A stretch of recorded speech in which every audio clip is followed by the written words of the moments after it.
So just as a reminder, folk, before we get started, as practice, we do record our webinars, and that's so that we're able to post it online afterwards. We post it to YouTube and our website, so folks can revisit, and those who couldn't join can view it at a later date and time. So just to let you know that this webinar is being recorded. So we are at just over 80 participants. It's 3 minutes past 6. So without further ado, let's get started. Again, good evening. Welcome to this month's webinar in the Water Wednesday series hosted by East Bay Municipal District. I am your host for the evening, Sarah Farris, and I am joined by my colleague, Mona Favourite-Luke, who will be supporting me tonight. Thank you, Mona. Just a few housekeeping reminders. Please hold your questions to the end of the presentation. Let's review the agenda for tonight. We are joined by Casey Del Real, who's the Supervising Fisheries and Wildlife Biologist at EBMUD, who will outline the importance of the watershed and provide an overview of his work to be a good steward of the source. Following Casey's presentation, we will shift our focus to the source, where we will be in conversation with Bay Area residents John Silva and Nina Gordon-Kirsch to hear about their journeys to the watershed. Then we will open the floor to your questions. We aim to focus our discussion for about 30 to 35 minutes or so, and then allowing the rest of the time for your questions. You can ask your questions using the Q&A feature at the bottom of your screen. To understand the journey our guest took, we can start by familiarising ourselves with EBMUD's water supply. As you can see, a majority of EBMUD's source originates as snowmelt from the protected Mokelumne watershed. However, EBMUD continues to identify supplemental water supplies to meet the challenges of ongoing drought conditions. The water is stored in Pardee and Comanche reservoirs and travels 90 miles east to the Bay Area. Once it's in our service area, the water is treated and delivered through approximately 4,200 miles of pipes to our 1.4 million customers. Our watershed spreads over 600 square miles and it's protected, and EBMUD supplies up to 325 million gallons of water on a daily basis. To provide more details about the watershed and how EBMUD are managing this, I now hand you over to Casey Del Real, who's our Supervising Fisheries and Wildlife Biologist at EBMUD. Over to you, Casey. Thank you so much, Sarah. As Sarah said, my name is Casey Del Real. I'm a Supervising Fisheries and Wildlife Biologist for EBMUD, working out of the Lodi, California office. Main focus of our work is focused on protecting and preserving the Mokelumne River watershed and the native species that inhabit the region. In order to do so, we take a watershed approach to resource management, and one that is based in a collaborative approach to protect and restore the natural resources in which we are trusted. So during my presentation, I will be reviewing what a watershed is, why it is important to protect our watersheds, and what EBMUD is doing in the Mokelumne River watershed to both protect our water source, but also what we are doing to protect and preserve the Mokelumne River watershed. So as you can see here from this slide, this is a depiction of a watershed. A watershed is a land area that contributes runoff, or stated a little differently, an area of land that drains water to a given point in a particular body of water, This could be to a stream, or a river, or a lake, reservoir, or a bay. The watershed is determined by a regional topography, and that separates one watershed from another by natural features such as topographic ridges or ridge lines. Watershed could be called referenced as a drainage divide, because it divides the direction of flow.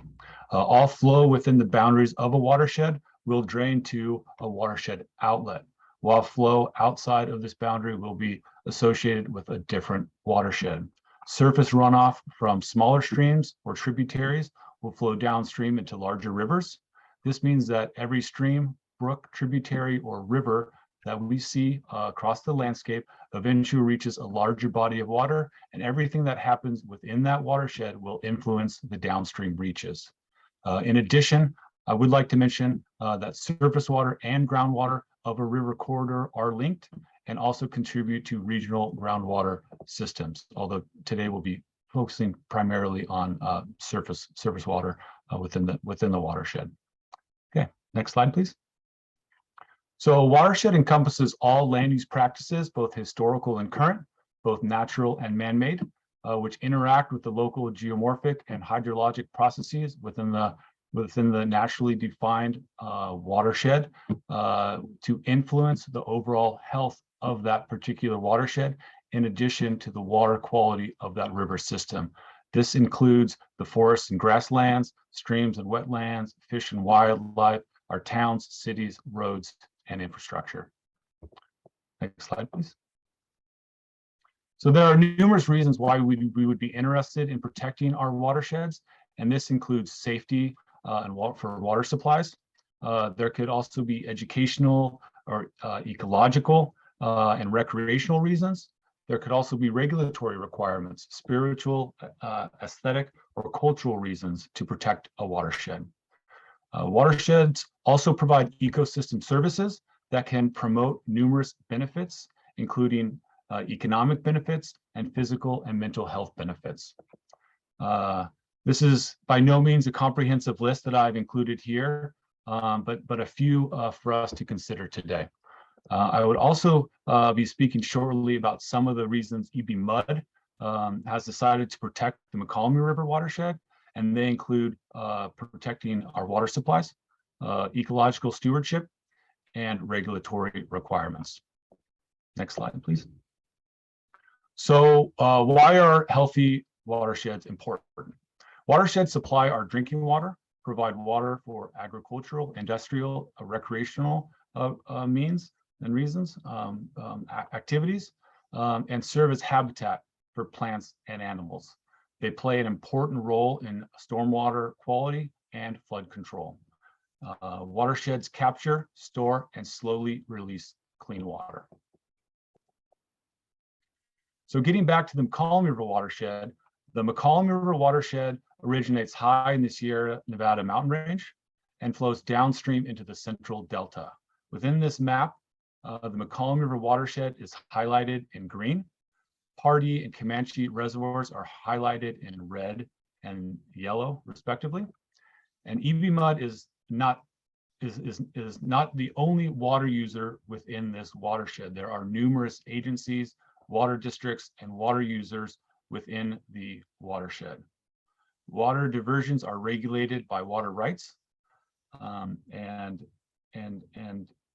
included in this graphic here, I've also included salmon and steelhead as they inhabit the downstream reaches of the Mokelumne River water and are important consideration for the operation of our water system. And I'll touch on that a little bit later in this presentation. And really, it is in the best interest of all users of the watershed to preserve and protect the water quality within the watershed. So EBMUD has really realized the importance of protecting the Mokelumne River watershed and has made this a cornerstone of our mission. Established prominently within EBMUD's mission statement is the commitment to manage the natural resources with which the district is entrusted. Also outlined within our strategic plan are the co-equal goals of water quality and environmental protection. Put into practice, we take an integrated approach to fisheries management, resource management, both within EBMUD and with our local and regional partners. Managing the natural resources is definitely a high priority, and I see that firsthand through the work that we do in the Fisheries and Wildlife Division. EBMUD takes a watershed approach to resource management for several reasons. Since EBMUD gets most of its fresh water from the Mokelumne River, we want to ensure that water flowing into Pardee Reservoir remains clean and pure.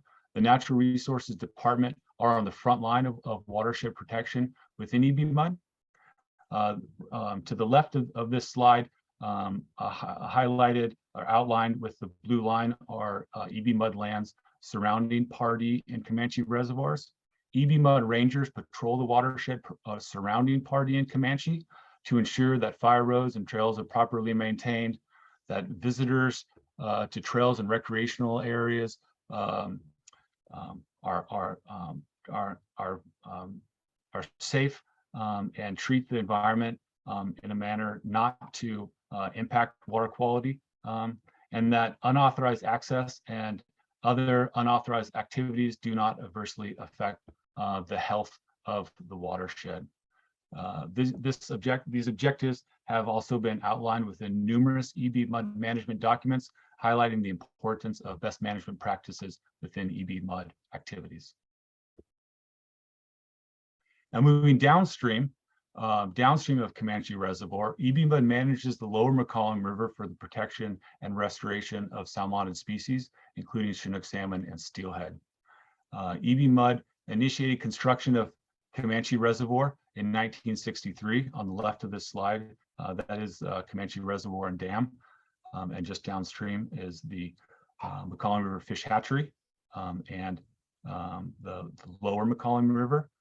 To the left of that is a graphic of Comanche Reservoir and the lower Mokelumne River as it flows downstream into the central delta. And since the Comanche Dam is the lowest non-passable dam in the system and blocks access to spawning and rearing habitat for salmonid species to migrate higher up into the system, EBMUD is responsible for mitigating for the lost habitat and provided funds for the original construction of the Mokelumne River Fish Hatchery in 1964. The hatchery remains an important management tool for the production and protection of Chinook salmon and steelhead for both mitigation and enhancement programs. And in addition, in 1998, the joint settlement agreement between EBMUD, the U.S. Fish and Wildlife Service, and the California Fish and Wildlife Service was signed. Later, the National Marine Fisheries Service joined this agreement as a technical advisor.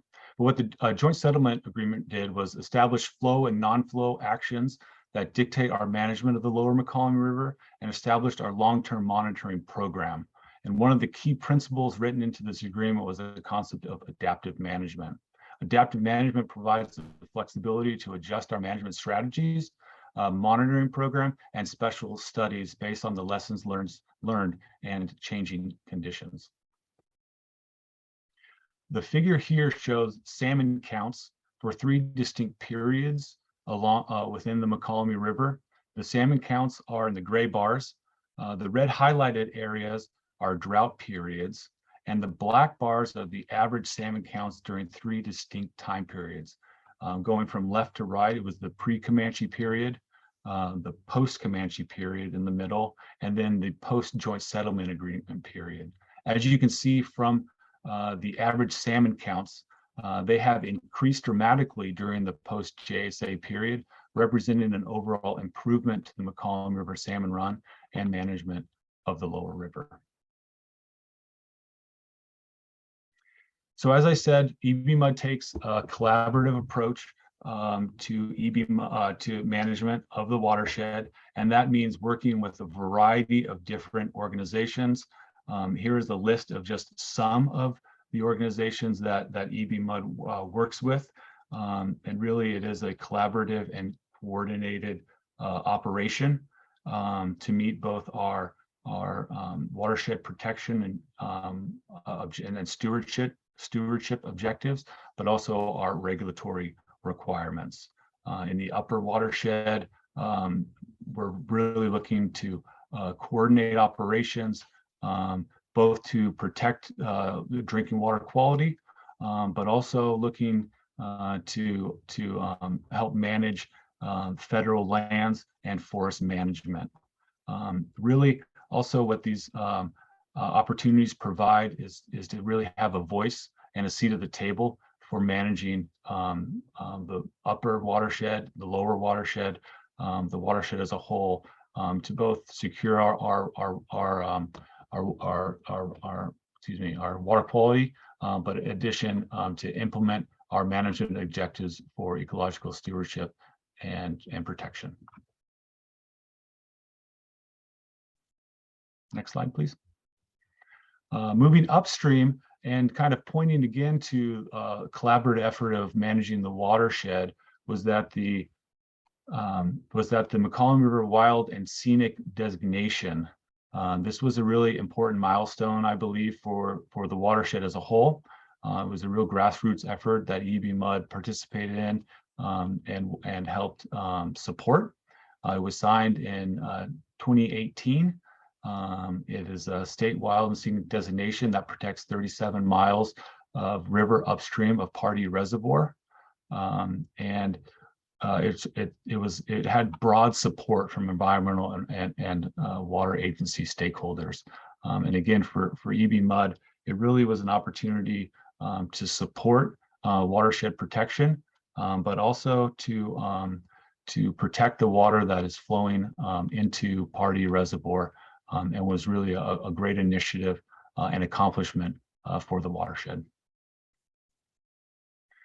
Here are just some pretty pictures of the species that we help work to protect within the watershed, and this really does include a variety of birds pictured here, and then fish, amphibians, reptiles, insects, mammals, and plants. So what can folks at home do to support our work? This is, again, not a complete list, but just a couple things that I thought were important. You can get to know your local watershed. This could include taking advantage of local recreational opportunities within that EBMUD provides, but also numerous other opportunities that are out there that can really help you get to know the natural resources in your area. You can help manage stormwater runoff. This can take place in your community or on your own property to minimize pollutants that enter into stormwater runoff and downstream waterways. You can participate in environmental stewardship activities. This could be stream cleanup, planting trees, or reducing greenhouse gas emissions to address climate change. And also, you can educate yourself on local issues. This could also include state, federal, and EBMUD initiatives aimed at natural resource management and conservation. And really, I think important is to share what you've learned with family, friends, and your community.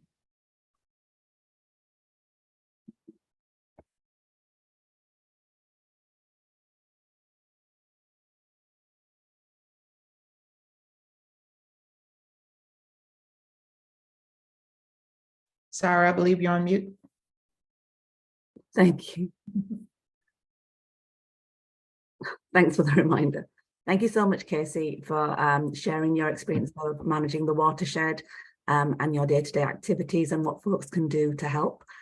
Casey will be staying on to support with question and answers, so please hold your questions for Casey towards the end of our presentation. Now we are moving on to our featured guests of the night who experienced the watershed firsthand as they made their individual journeys from the source or to the source. We will start with John Silva. Welcome, John. Thank you, Syra. I appreciate you having me. No problem. So John, tell us a little bit about yourself. Sure. I moved up from the Bay Area to Amador County in 1985. Became a part of the Sheriff's Office here in Amador County and retired at the end of 2019 after a career in law enforcement. Post-retirement, I thought, what am I going to do? And I formed Give Back Adventures, which is kind of a way for me to combine my passion for expedition length adventures while at the same time raising funds for local nonprofit organizations. So what inspired you to take this journey, John? I've got a pretty extensive kayaking and rafting background, and I've always wanted to challenge myself with a source to sea type expedition, and also being aware of the vital role that the Foothill Conservancy played in spearheading the successful effort to get wild and scenic designation for the Mokelumne, as well as their continued role in protecting its upper watershed. So it really served a kind of a great dual purpose of challenging myself with this very arduous route that I put together, while also raising funds for Foothill Conservancy to assist them in continuing their efforts to protect the Mokelumne watershed. How did you prepare? I mean, you mentioned an arduous planning. How did you prepare for this journey? Well, I try not to over prepare, but with that being said, I do try to at least establish a baseline fitness. Obviously, there was a lot of logistics involved, as you can see in the slide to the left, with all the gear, right? That's a lot of gear. A whole lot of gear. So that took a heck of a lot of time and coordination with also volunteers as to who was going to drop off gear at various locations. So you incorporated many means of travel: bike packing, mountain climbing, kayaking, and canyoneering, to name a few. How did you plan the route and decide on how to travel this? After taking a look at the maps and developing the route, I decided to start and finish right here in Jackson in Amador County. Started out mountain biking. You can see in the slide my mountain bike there. And I call it bike packing because we carry all the gear like backpackers do, but it's on a bike. So from Jackson, bike packed all the way to Ebbets Pass, utilizing Forest Service roads. From en route to Ebbets Pass, we climbed 3 different peaks. Once we got there, we continued backpacking. And what I wanted to do was not just get to the source, which is Highland Lake, but to all the mountain peaks that kind of feed the source. So we climbed 8 different peaks and continued backpacking all the way down the Salt Springs Reservoir, transitioned to whitewater kayaking all the way down to Lake Pardee. There was a canyoneering section in the middle of that. After Lake Pardee, sea kayaked all the way through Lake Pardee, Comanche, down through the Delta, into the San Francisco Bay, out the Golden Gate Beach, beached at Baker Beach, and then back on bikes again, riding across Golden Gate Bridge and the roughly 200 miles back to Amador County. Wow. So, I mean, it's quite a long journey, and I believe your trip was over a month or so. Who did you journey with? A couple of years ago, my first adventure after retiring was a 3,000-mile mountain bike expedition, loosely following the Continental Divide. And I met another rider at 1 or 2 spots through the journey. And you'll see him in the picture to the right there. That's Steve Sugden, originally from Philadelphia. And I called him up and asked him if he'd like to join me. And he dropped everything he had going, currently living in Utah, and came out and joined me on the expedition. Amazing. What support did you have? So apart from the companionship that you had, what other sort of logistical support did you have to make this trip happen for you? There was quite a bit of logistical support, not just the volunteers that I got together to get me equipment where I needed it, but also EBMUD was a huge help in issuing me the proper permits to portage over Lake Pardee Dam and Comanche Dam, and allowing me to camp adjacent to the fish hatchery. PG&E played a role as well. So without them, it would have been a lot more hurdles to overcome. And you certainly want to do things following the rules, regulations. And again, EBMUD just did a fantastic job in assisting me. That's great to hear. So, I mean, look at these pictures. I was kind of like, wow, that takes commitment. What was most challenging? Yeah, as you can see in that picture in the upper right, that was the first leg with bike packing. And this was June 4th, which was the start date. So we were up there June 5th or 6th, and pushing the bike through steep terrain, through this, not just snow, but with the deep snow cups as well. It was exceedingly difficult, where in this case, I'm actually pushing the bike downhill because you can't ride through it. So that was quite a challenge. So these challenges in mind, I mean, pushing uphill or downhill, it sounds kind of arduous. Why was this such an important trip to make? You know, I've always had a huge love for the Mokelumne drainage, and I thought it was really important for me to raise awareness of the beauty, the ruggedness, and to increase awareness where our water comes from, as well as the importance of protecting the watershed. Sure.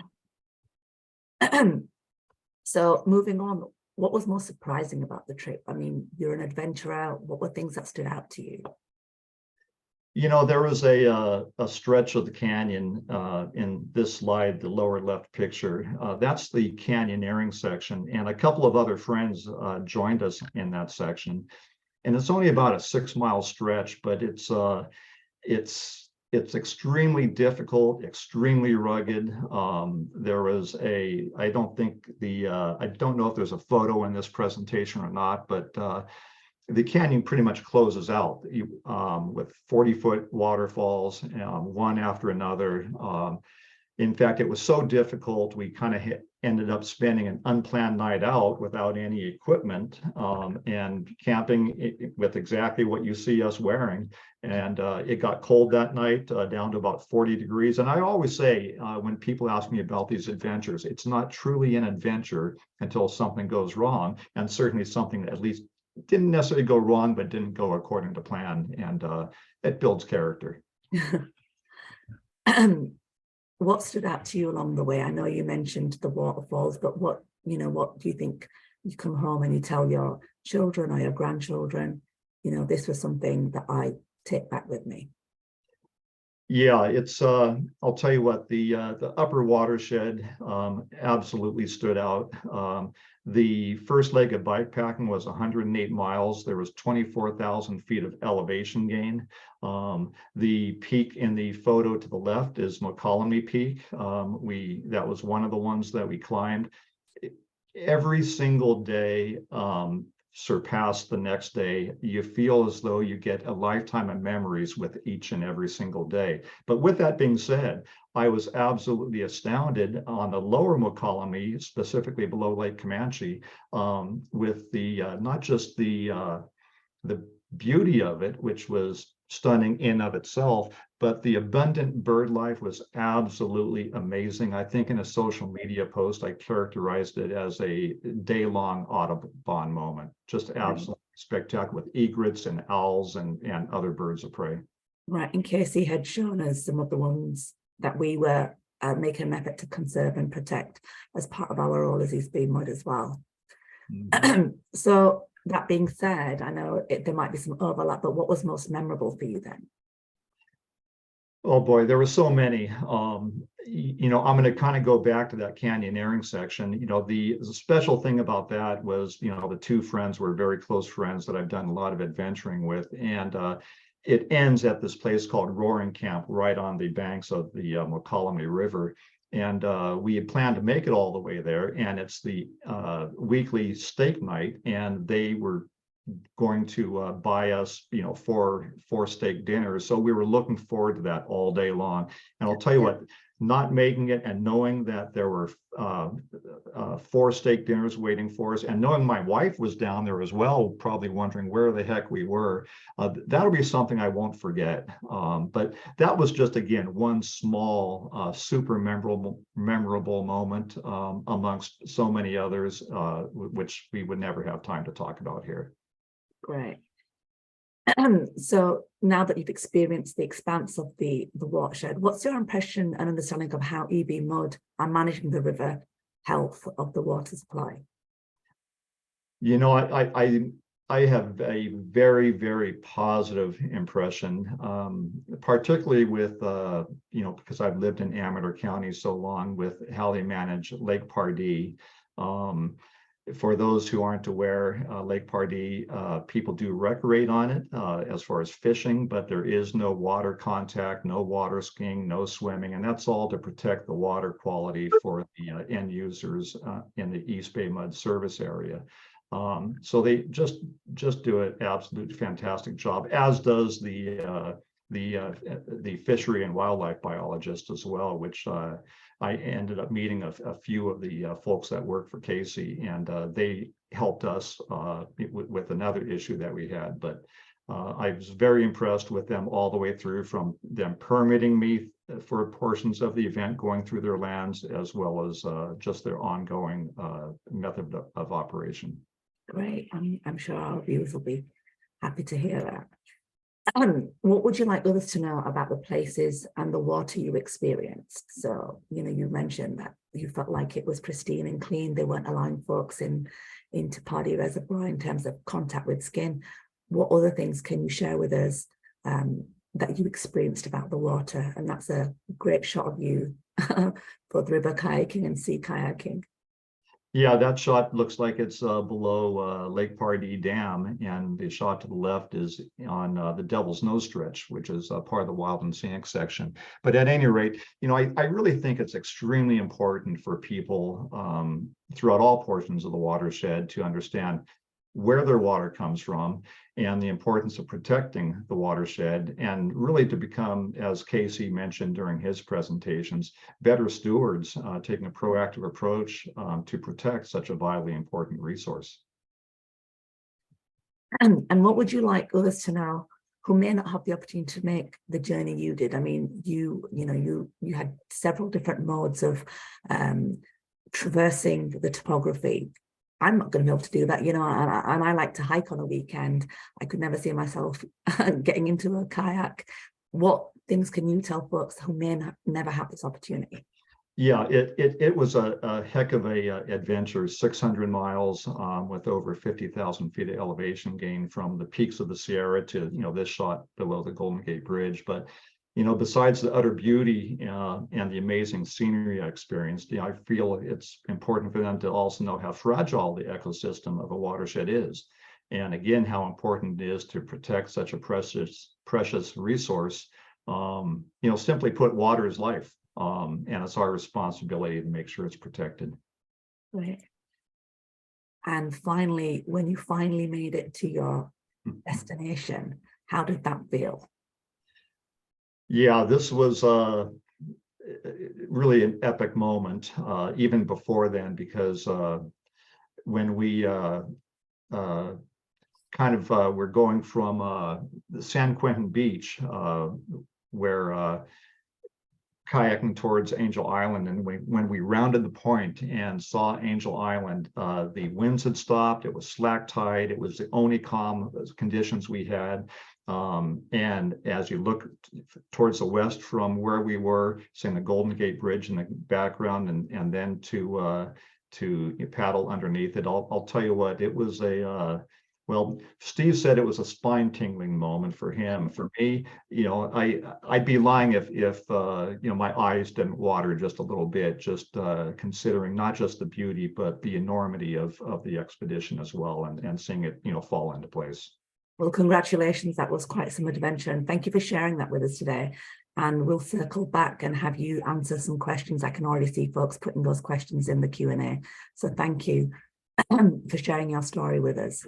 Thanks for having me. Thank you. We'll move forward now and speak with Nina.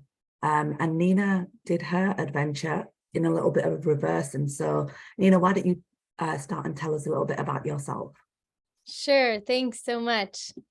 Hey, everybody. My name is Nina, and I'm born and raised on Chochenyo Ohlone land in Berkeley, and I've drinking East Bay mud water my whole entire life. I'm now living in Oakland. And I've spent the past 10 years working in water education and water recycling. So I work for a local organization that does gray water installations, helping people bring their laundry water into their backyards to reduce irrigation. And then I also teach a high school water resources class at a high school in San Francisco. Great. So you're really vested in that. So Nina, what motivated or inspired you to take this trip? A few things inspired me to take this trip. One is that I just feel like we, as Californians generally, are pretty disconnected to our water systems. Yet water is such a big deal in this state. And I wanted to help connect both myself and my community to our water source. And another thing that motivated me to do it is knowing that Indigenous people have walked the water lines for, it's a custom in Indigenous heritage, in certain Indigenous practices to walk their waterways, and bringing that back and helping other people open to this beautiful practice. Right. And then the third thing is that my high school class, my students learn about their water source, and I see how impactful it is for them, like what they go do in the world, because they learn more about the water system and they're making these connections. And so wanting to bring that from the private school world into the public school world. Right, great. Thank you. That's really awesome to hear. So you've touched on them a little bit. What were your goals when thinking about embarking on this trip? Yeah, so my main goal, the reason why I walked this line, is to make a film, an educational film to bring to the Bay Area and beyond around where our water comes from. And a documentary crew joined me every so often along the way to film. And I also had some filming lessons to learn how to do a little bit of documenting myself. So the main goal is, now we're in the fundraising process to create the film from the journey. Yeah. Okay, great. So, you traversed this line. What exchanges did you have with other community members on your journey? Yeah, so many. When you walk for 240 miles, just walking slowly, you get to meet so many people along the way, which was a really big highlight of my trip. I met a lot of people on the Bay Trail here in the East Bay and Berkeley and Richmond, who didn't know where their water came from and would come up to me and ask, where does our water come from? Because I was carrying that flag shown in the last picture. So that was sweet in the Bay Trail. And then in the Delta, I met farmers. This is a picture of Cece and Steve, who invited me. They saw me walking and wondered what I was up to, and invited me onto their farm to see their alfalfa fields and learn about their groundwater supply that's dwindling. And then when I got up into the East Bay mud territory, into the reservoirs, I met with Michelle Workman, who taught me a lot about the fish hatchery and the work they're doing to make sure that they're reproducing salmon. Great. And I see Flaggy behind you as well today. So welcome, Flaggy, as well. You mentioned that you met with Michelle Workman, and there's a great shot of her here with you at the fish hatchery. Was there any other support that you received from EBMUD staff to try and navigate your journey? Yeah, when I got to Comanche and Party Reservoir, I met with a few different rangers along the way to interview them for the film. So I got to sit down with them when I was taking breaks from walking, and the documentary film crew came to film interviews that will help teach students where our water comes from. So a little bit more about the reservoirs and the aqueducts. This is me next to one of the aqueducts, and that's a picture of me with some of the rangers who I met up with. Right. So now that you were able to meet with some of the staff, what's your impression and understanding of how EBMUD is managing the river and the health of our water supply? What's your experience been? Yeah, similar to John, I saw how they were navigating, making sure Party Reservoir was very clean, because that's our drinking water. And other than that area, I didn't see East Bay mud along the river. So really just at the reservoir area. So this is, a great few shots here, and they're kind of sequential, I almost feel. So what was most memorable for you on the journey? Oh my gosh, so many things.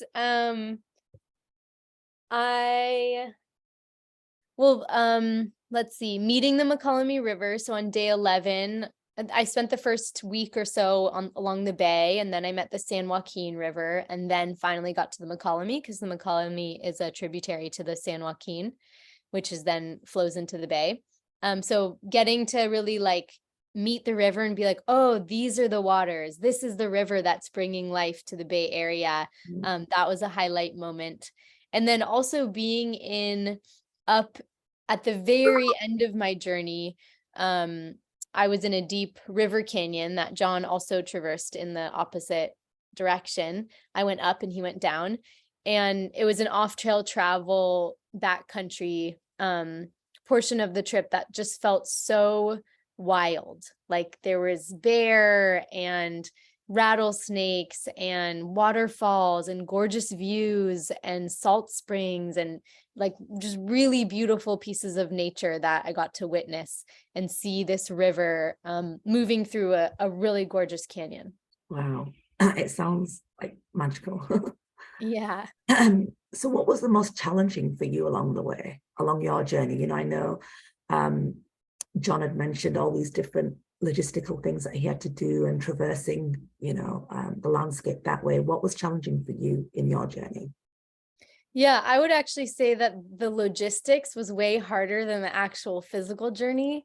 And I'm not somebody who normally does big journeys. This is the first time I've ever done like a through hike or a large outdoor adventure. So the walking, even though it was daunting ahead of time, the planning for who was going to pick me up and drop me off and food and all of the support that made the journey happen, that was actually the most challenging part, is making sure everybody knew when to show up, where to show up, what they had to bring to support. Yeah.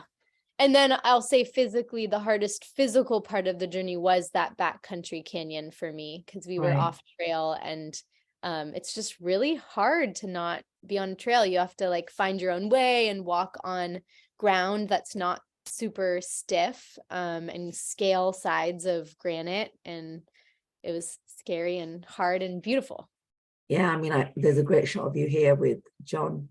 You know, I don't know, reading the map or if you're observing the map or if that was your photo opportunity, but it's a great shot. And were you able to meet up with John as well? I think you mentioned that.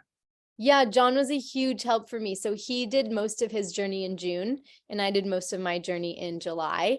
And because of that, he had already finished and gave me a lot of good a lot of good information around where to go and when. And he came and met up with me to guide me through one portion where the Electra fire had just cleared out a whole area. And then he also joined me at the very end and walked with me on the last section and met the headwaters. So it was really special to have him there. So what stood out to you along the way? Anything that surprised you? Well, what just came to mind is what surprised me is that I walked 240 miles. I never thought I could do something like that. So that was very surprising, and my body held up and felt strong. But in terms of the actual journey, what felt surprising, how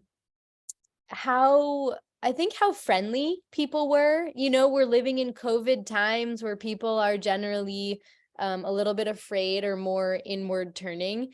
And I just felt so welcomed and approached by a lot of people.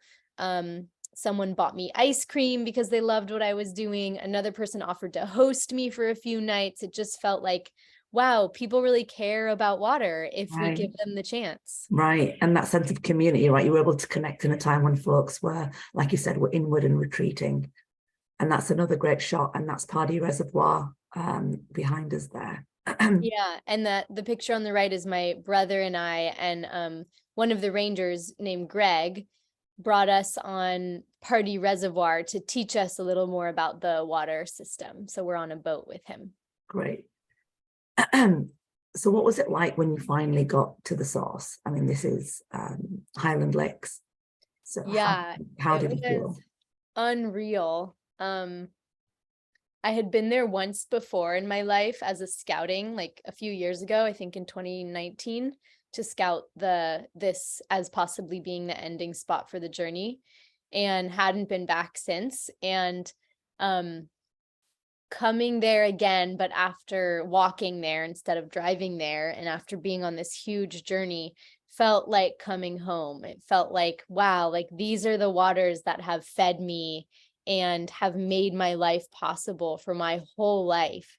and to get to see where they come from and really give thanks to them, because they go unnoticed and unappreciated by 1.4 million people whose lives are made possible by these exact waters. It felt overwhelmingly beautiful. Right, and that's a beautiful shot as well. I love the mirror image. It's gorgeous. So, you know, so this was a picture of you on your last day with your family, and then you've had this notoriety in the newspaper with folks following your journey. And you know, what would you like others to know who may never have the opportunity to do this? Right? It sounds, you know, looking at the picture and the experiences and the sense of community. What can you tell folks who, you know, who you may want to encourage to do this, or who may never have the opportunity to do this? Yeah. I think one thing is just, like, this is a huge undertaking to do, and I know that it's not accessible to everybody. And I'll also just note that as a white woman, I had a lot of privilege to be able to walk the places I walked and not get arrested or not get hassled. So I know that it's not an accessible journey for everybody of all different backgrounds. And for people who do want to get more in touch with their water sources, I think even just, excuse me, even just looking around in our neighborhoods at what creeks there are, like here in the East Bay, there's Friends of Five Creeks, which is an organization that helps restore our local creeks, and getting to know our local waterways to put us more in touch with the small water cycle, like what's happening locally in our backyards or in our neighborhoods. Okay, and what's next for you, Nina? What is next for me? I'm currently spending all of my time fundraising to make the film. So we have all of the footage from the journey, and now we're fundraising for post-production to turn that footage into an educational film to bring into schools in the Bay Area, to teach students, and also show at community centers and teach residents where our water comes from. So that's what's next for me. Lots of fundraising, grant writing, and public speaking like this to get word out about the project. Great. Well, thank you again for joining and sharing your story. That concludes our presentation piece, and I can see already we have questions in our Q&A. Just a reminder, folks, you can use the question and answer Q&A box at the bottom to type in your questions, and Nina, Casey, and John are available to answer those for the next 10-15 minutes or so as we get through them. So I'll start with the first one here. There's a question from Matt. Matt's asking, having hiked much of the upper watershed myself over the last 40 years, I have witnessed dramatic degradation of all of the timberlands in Amador and Calaveras counties. In your journeys, what are the most concerning things you saw? What should those who aren't familiar with the Mokelumne be alerted to most?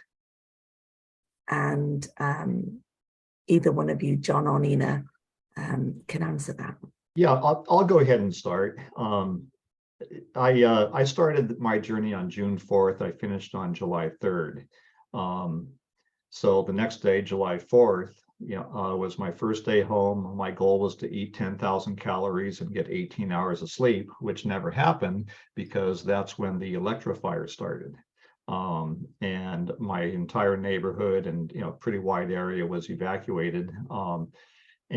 So fire really is ravaging, the entire Western United States, and it's obviously climate change and more people and everything else, but it's really changing the way we're having to live and plan for the future.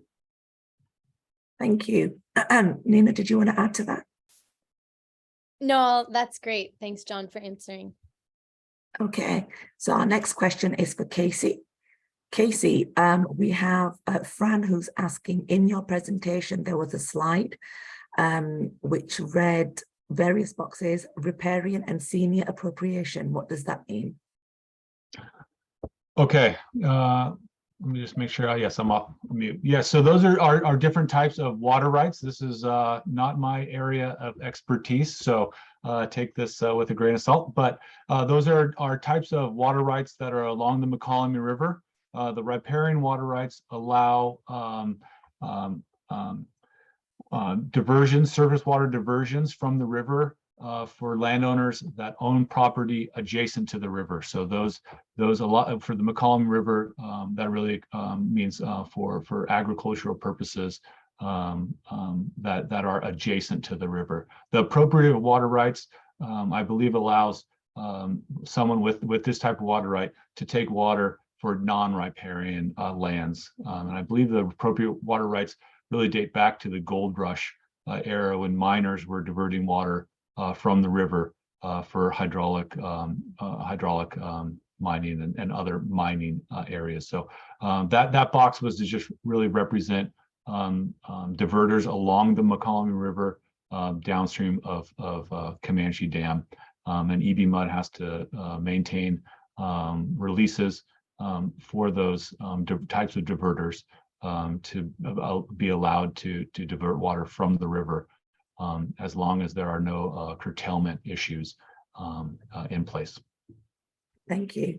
So we have a question here from Rolando, and we've touched on this. Rolando was asking about motivations, and I know both of you spoke to that. So the other part of his question was, how much weight did you lose? So I can direct that again. How much weight did either of you lose through this journey? I didn't lose any weight. I felt really strong in my body, and I made sure to eat 1 Snickers every day. A Snickers a day, right? Is that the saying? Yeah, it's true, right, John? I made John eat a Snickers when he came too. And this segment is not Oh, sponsored. you're muted, John. Yeah, you did, and you certainly didn't have to twist my arm to eat that Snickers. Just saying, this is not sponsored by Snickers at all, folks. Right, and I didn't really check, but in contrast, I did check on my previous year's expedition, which was that 2-month-long 3,000-mile, and I lost 25 pounds on that one.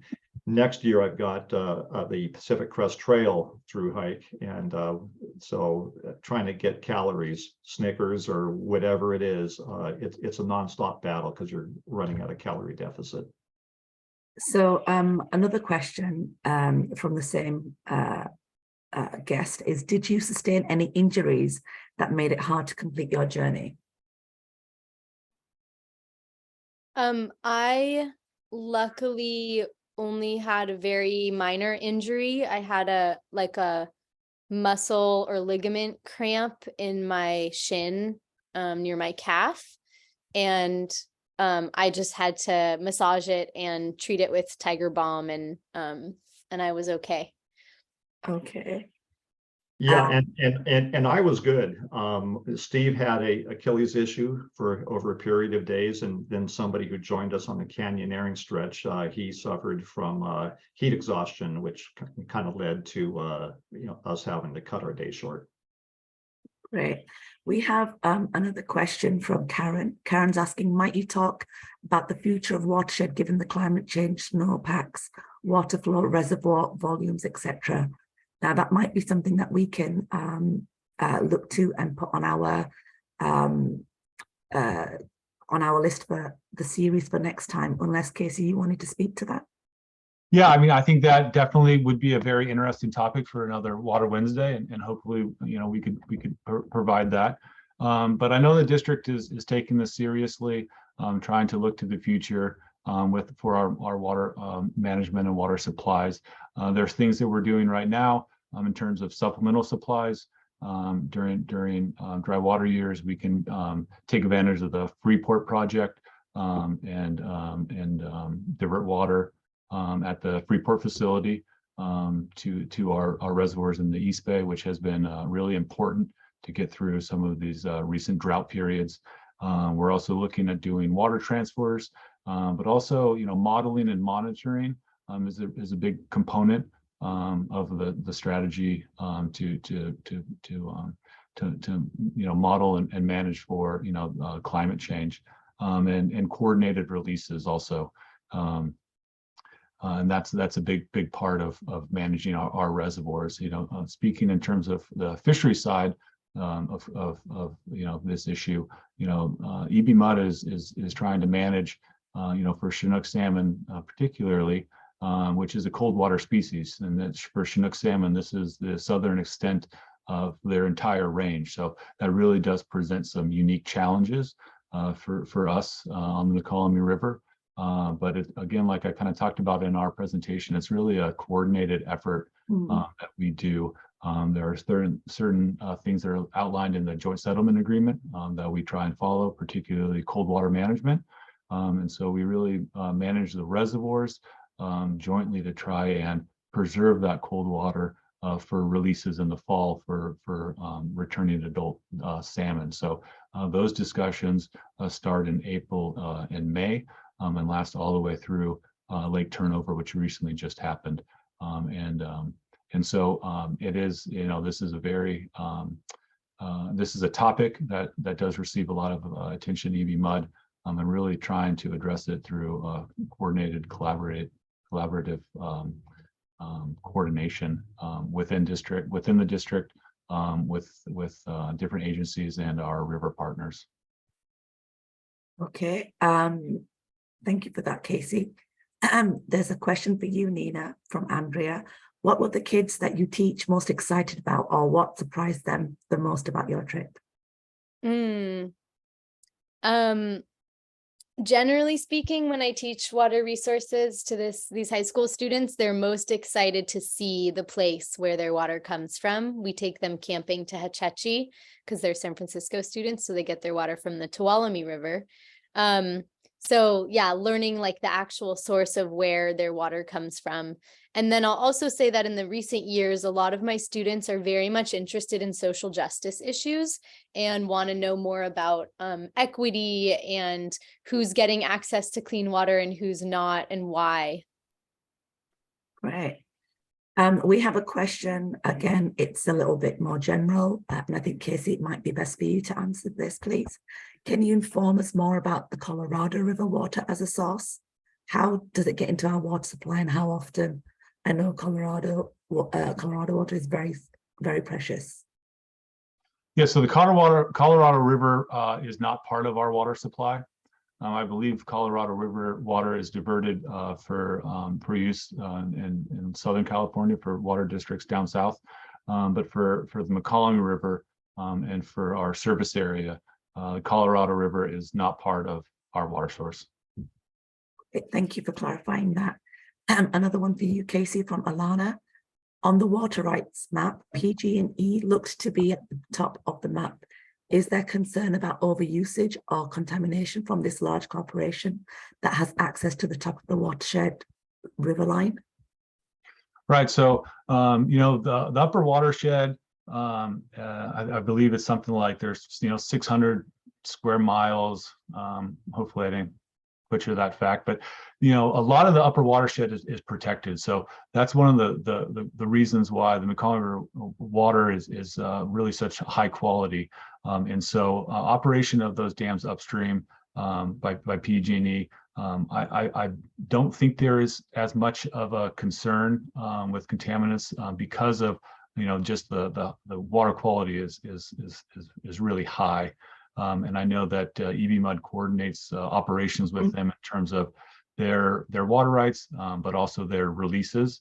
And so that's something that that we monitor. It's not something that I'm specifically involved in, but I think what helps mediate any issues is just the water flowing into the upper watershed and out of the upper watershed.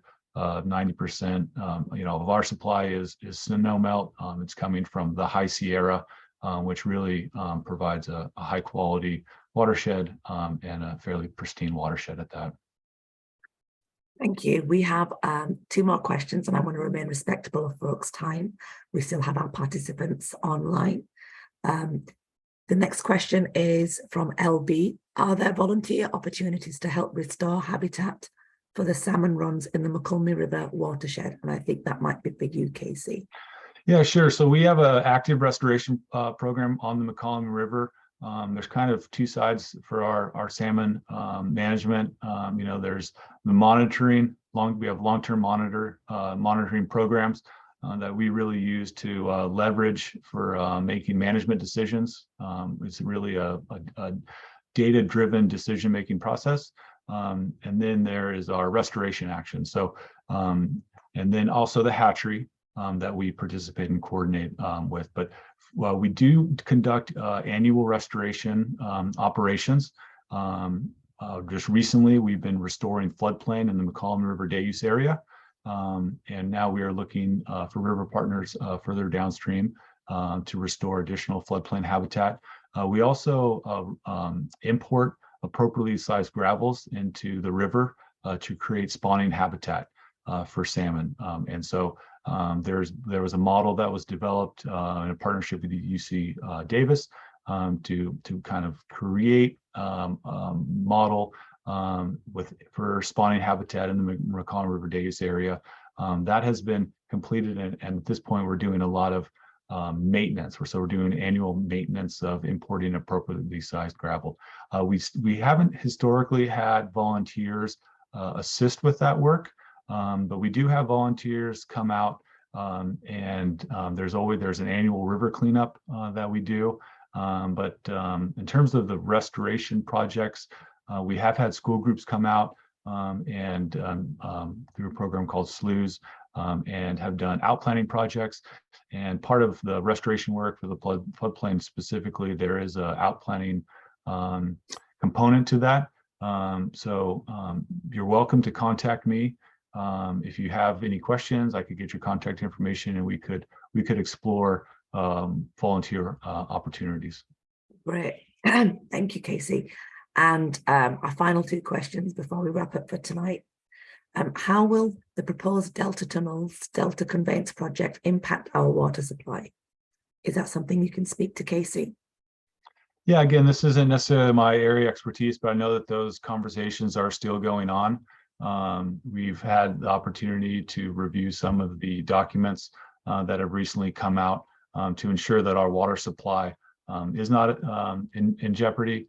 Some of the issues that we have out of our office specifically are more concerned, with the fisheries, what those Delta tunnels may do to operations in the Delta specifically, and how they could impact the Chinook salmon and steelhead runs of the Mokelumne River. Great, thank you. And our final question of the night. How do different water districts along the watershed coordinate regulations and monitor impacts of another district on the district's same watershed? So are other districts also using this watershed? And how do you collaborate and manage that? Yeah, so there's like I included that one slide. There are a number of diverters on the watershed. Our diversions, the diversion on the watershed are really linked to water rights. And so those require annual reporting and tracking of those. So a lot of that is coordinated by the State Water Resources Control Board and reporting for that to different agencies also. We have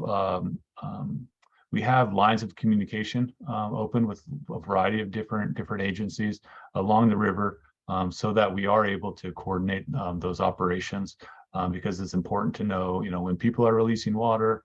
And so if it's upstream, it's important to know when that water is flowing into our reservoirs, but then also making releases for downstream water users. So there are a variety of opportunities and lines of communication that we maintain to really take a coordinated effort in water management and watershed protection within the Mokelumne River. Thank you. And I know I said it was the last question, but this one came in, and I just wanted to ask both our other panelists. Firstly, would you do it again? And if you would do it again, is there anything you would change? Nina, you want to go first? Sure, I would do it again in a heartbeat. It was a life-changing, beautiful, amazing experience. And is there anything I could change? I mean, if I could not walk in the hottest time of the year, I would change that. But because I'm a high school teacher, I couldn't go any earlier, and I was afraid of smoke season coming a little later. So, yeah, that's what I would change. The heat. And John? Yeah, for me, I thoroughly enjoyed every single minute of it, even though it was a sufferfest through lops. But again, that's part of the adventure. Would I do it again? No, but I don't mean that in a negative way, because there's so many adventures out there. Next year, starting March 18th, I've got my start date for the Pacific Crest Trail. I've got trips planned off for the next several years. So just take it year by year and pretty much embrace life and try to give back to the community through the fundraising that I associate with these expeditions. Great. Well, thank you, all three of you, for joining us tonight and, giving our viewers a real insight into the watershed, your experience with it, your day-to-day, your adventures on it, and raising awareness of the importance of maintaining the health of our watershed. Again, Casey from EBMUD, Nina Gordon-Kirsch, and John Silva, thank you so much for sharing your time and your insights tonight. We really appreciate it. Thank you to our guests and our viewers who joined online. Our broadcast or our program will be available on our EBMUD website, where you can join and ask questions, and also revisit this programming. You can contact Water Wednesdays at ebmud.com. And for more information, you can visit us on ebmud.com, follow us on our social network handles. Those are listed there for you: Facebook, Twitter, LinkedIn, Nextdoor. And as always, you can reach me directly as well. So yeah, thank you very much for joining tonight, and I hope you all have a great evening. Thank you. Bye. Thank you. Thank you, Thank you. Sarah. Bye now.